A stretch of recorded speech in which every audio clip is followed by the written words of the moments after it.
You know, some championship series are just classics. But the 2025 NBA Finals, man, that was on another level entirely. It was this incredible underdog story, packed with impossible comebacks, and it all ended with one of the most heartbreaking twists you will ever see in sports. So yeah, let's break down this unbelievable 7-game saga.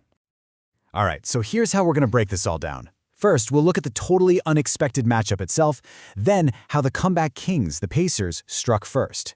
We'll follow the series as it went right down to the wire, unpack the tragic moment that decided everything, and finally, we'll ask the big question: what happens next? So first things first, how in the world did we even get this matchup? Because on paper, this thing was a complete mismatch. I mean, we're talking a classic David versus Goliath story. But what's so fascinating is how these two teams were connected like long before they ever met on this stage. And this right here just lays it all out for you. The sheer contrast is crazy. You've got the Oklahoma City Thunder on one side, a juggernaut, a historically dominant 68-win team with the MVP, Shai Gilgeous-Alexander. They were massive betting favorites. And on the other side, the Indiana Pacers, a gritty 50-win team that literally made a name for themselves with a record number of comebacks in the playoffs. The powerhouse versus the underdog. Okay, and this is where the story gets really wild. It's almost unbelievable. The cores of both of these finals teams were basically built from trades involving one guy, Paul George. First, the Pacers trade him to OKC. Then, a couple years later, OKC flips him to the Clippers for their future MVP, Shai Gilgeous-Alexander. And in the meantime, the Pacers use a piece they got in that original trade to go out and get their own star, Tyrese Haliburton. I mean, just think about that for a second. A single decision back in 2017 put these two franchises on a collision course that ended in the NBA Finals 8 years later. It's an incredible web.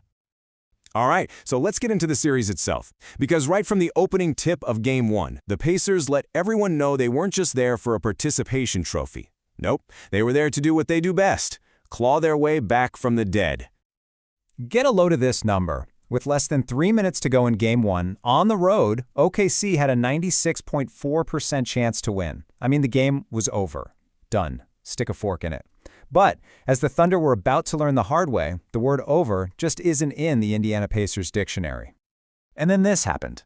Tyrese Haliburton, their star, their leader, just caps off this insane comeback with a pull-up jumper with almost no time left. But here's the craziest part. That was Indiana's first and only lead of the entire game. They literally stole Game 1 at the last possible second. Just stunning stuff. And look, you don't have to take my word for it. After the game, the MVP himself, SGA, summed it up perfectly. This quote just shows you the level of respect and probably frustration that the Pacers commanded. They had OKC's full and undivided attention. So yeah, that whole "this is going to be a sweep" idea, threw that right out the window after Game 1. That shocker set the tone for an absolute war. This thing turned into a classic, back-and-forth, heavyweight fight that pushed both of these teams to their absolute breaking point. And you can see just how much of a tug-of-war this series was. The Thunder came back angry and won Game 2, but the Pacers took Game 3. OKC answers back in Game 4. It was like neither team could land a knockout blow. After 2 games, deadlock. After 4 games, deadlock.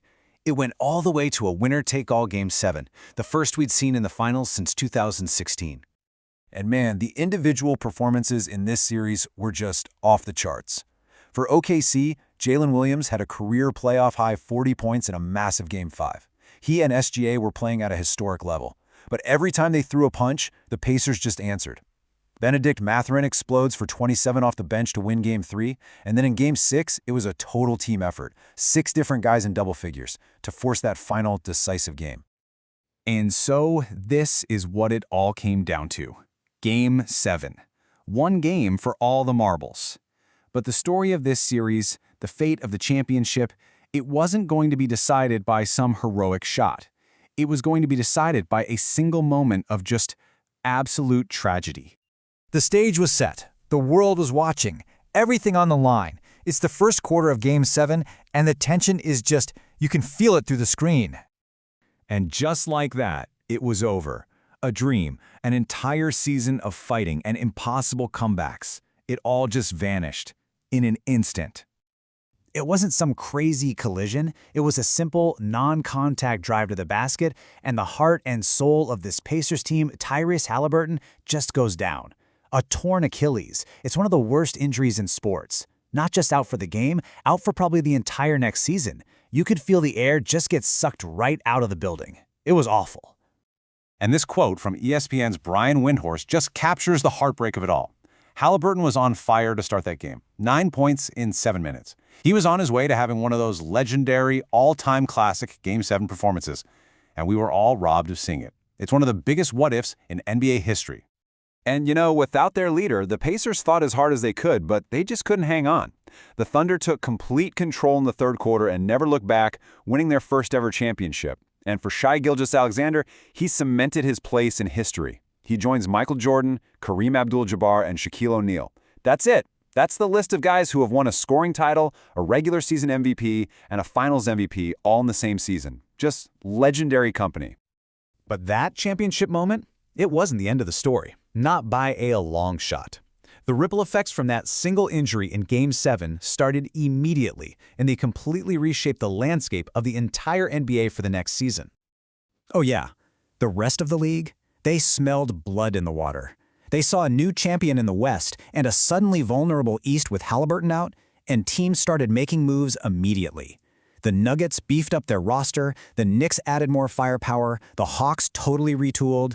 The arms race was officially on. And this is the big takeaway here. The Thunder's win wasn't just about them. It was a confirmation of a new reality in the NBA. 7 different champions in 7 years. The era of the super team dynasty, it's over. We are living in the age of parity, where truly anybody can win.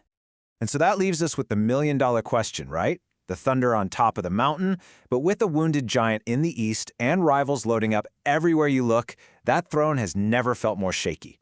In this wide-open league, who's going to be next?